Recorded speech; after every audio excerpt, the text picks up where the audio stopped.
Pendant 4 décennies, la longue frontière qui sépare le Mexique et les États-Unis a vu passer l'un des plus importants mouvements de population de l'histoire, avec 16 millions de Mexicains qui ont franchi le Rio Grande pour aller aux États-Unis, bien souvent, il faut le dire, à leurs risques et périls.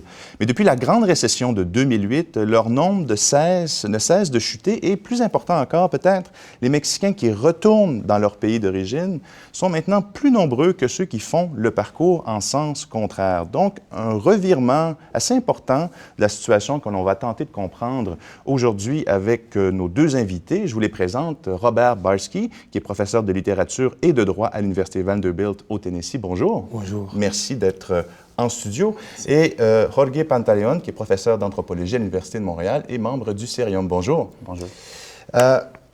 Monsieur Barsky, je commence avec vous. Dans les 5 années qui ont suivi la crise de 2008, le nombre total de Mexicains vivant aux États-Unis a chuté de 140 000 personnes. On a maintenant un solde migratoire négatif. Oui.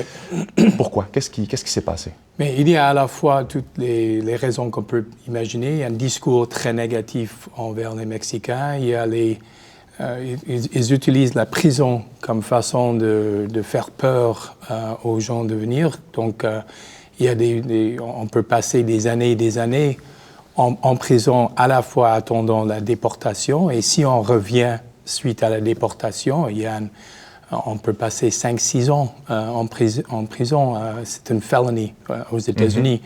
Donc, c'est certainement un avis qui est envoyé aux autres qui pensent venir.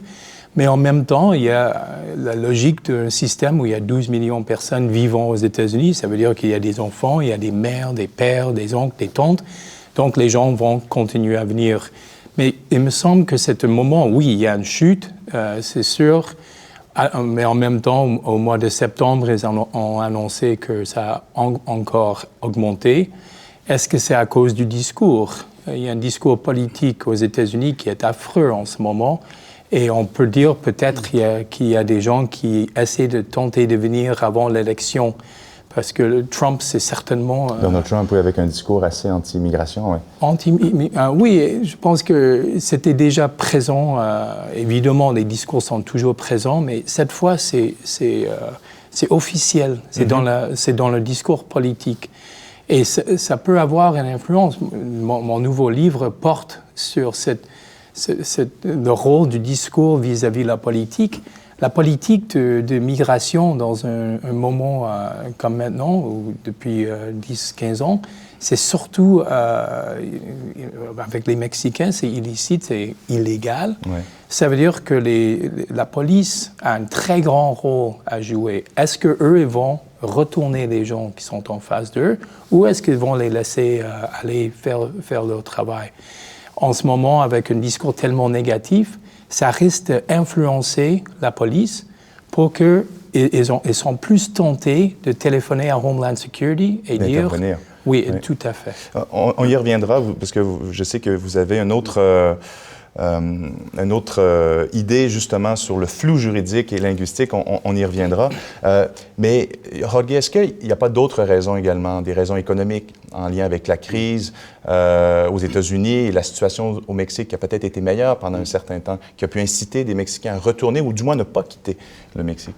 Certainement, c'est un phénomène complexe, qu'il y avait déjà quelques signes, quelques indices à partir de 2000 suite justement à la question des attentats terroristes. Il y a eu un processus de militarisation de la frontière, donc c'est un processus que ça date déjà plus d'une décennie. Et dans les discours politiques, certainement, c'est pas le premier Donald Trump, c'est déjà, il y avait des hommes politiques comme Pat Buchanan, les fameuses... Dans leur discours politique, ils mentionnaient, par exemple, la phrase « José, tu ne traverseras pas la frontière ». Donc, cette idée que cette espèce d'appellation au patriotisme. Mais certainement, suite à des attentats terroristes et la militarisation, il y a eu la chute économique aussi à partir de 2003, mais 2008 surtout. Donc, il y a eu déjà des indices. Sauf qu'à cette époque-là, les travailleurs, surtout les travailleurs agricoles, que c'est la plupart des travailleurs non qualifiés, n'y retournaient pas nécessairement de manière immédiate. Une de ces stratégies, c'est donc d'envoyer moins d'argent. Vous savez bien que le remettage, le transfert d'argent, c'est le remittance, c'est la 12e source de revenus pour les Mexiques. En principe, c'était 25 milliards de dollars. Aujourd'hui, ça chute à 2017. Donc, ces premières stratégies, c'était comme de garder un peu les emplois, mais envoyer moins d'argent. Aujourd'hui, ça change, même il y a moins de travail, mais les facteurs aussi d'expulsion sont doubles. Au Mexique, avec la chute de pétrole, ça les affecte, c'est la première source. Donc, il y a les systèmes, surtout financiers, les systèmes publics dépendent de cet argent-là, en moins 30%. Donc, on voit aussi comme un double front d'expulsion dans lequel les travailleurs les plus démunis se trouvent dans ces situations. OK. Robert Baski, je reviens justement sur cet élément-là de flou juridique et linguistique qui est important selon vous pour expliquer la situation dans laquelle se trouvent les Mexicains aux États-Unis. Qu'est-ce que vous entendez exactement par flou juridique, mais aussi linguistique? Le rapport entre la linguistique, entre la langue, entre le discours social, vous connaissez Marc Angenot à Montréal, on peut utiliser ce nom, le discours social, ça veut dire qu'il y a un marché de discours et dans ce marché, on vend comme on achète le discours.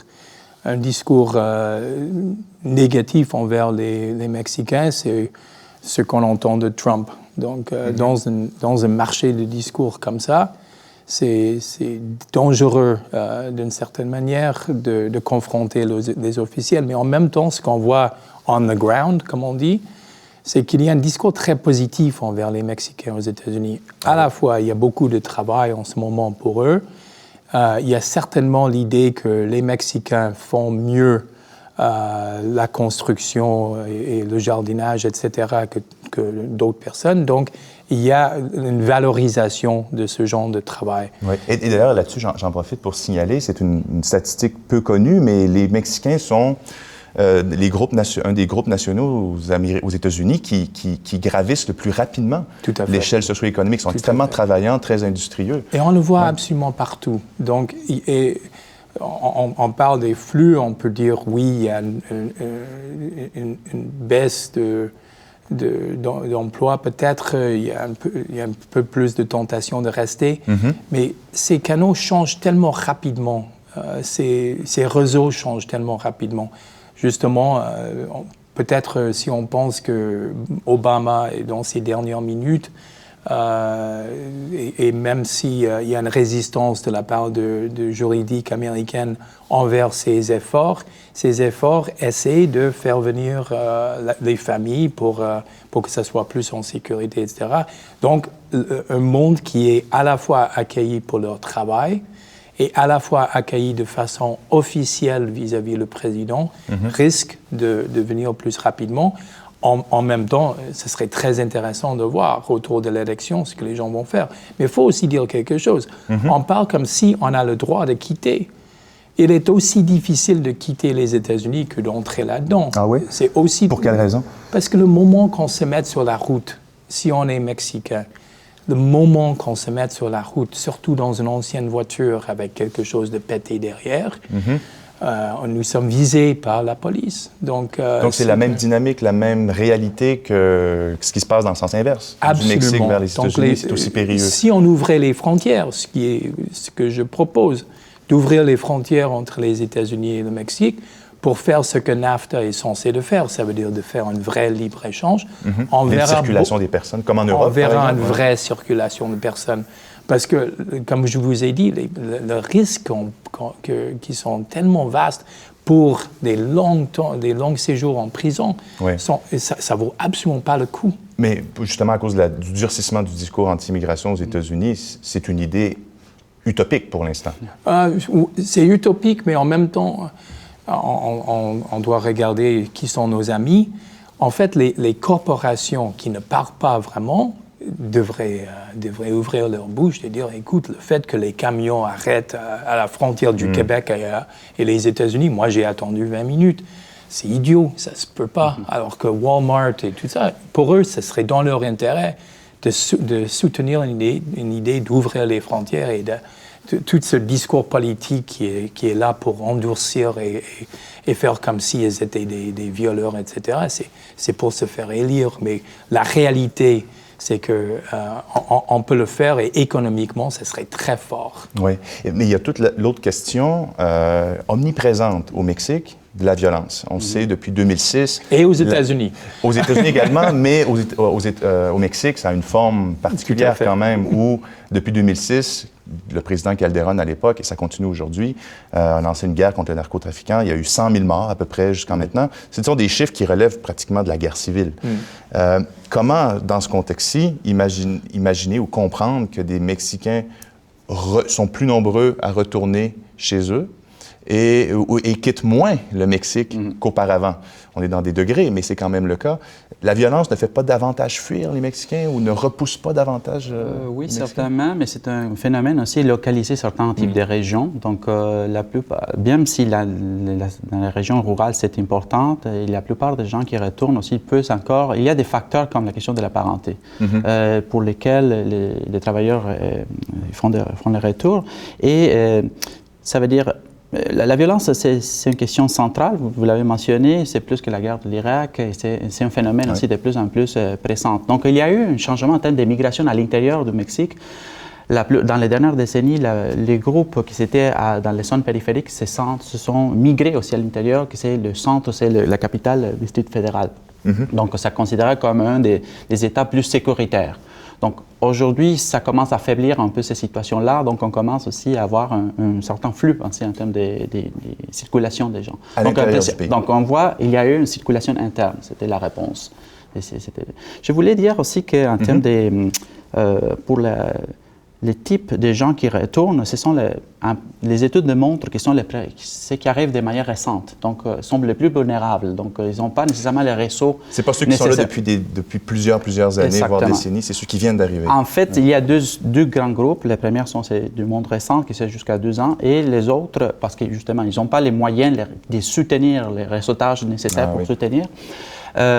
Et les autres, ils sont les plus jeunes aussi, donc moins d'expérience. Et les autres, ce sont ceux qui, à un moment donné, bien qu'on a mentionné qu'il y a beaucoup de travail, mais ce sont des types de travail non qualifiés, donc la construction et l'agriculture. À un moment donné, c'est une théorie, même la théorie justement des rendements décroissants, la perte justement d'importance pour ceux qui possèdent des salaires très bas. À long terme, ça devient un élément qui n'est pas nécessairement le point plus important. Donc, la famille, les autres éléments, ça devient une question centrale pour retourner. Donc, c'est ce qui se passe pour qualifier ce type de retour. D'accord.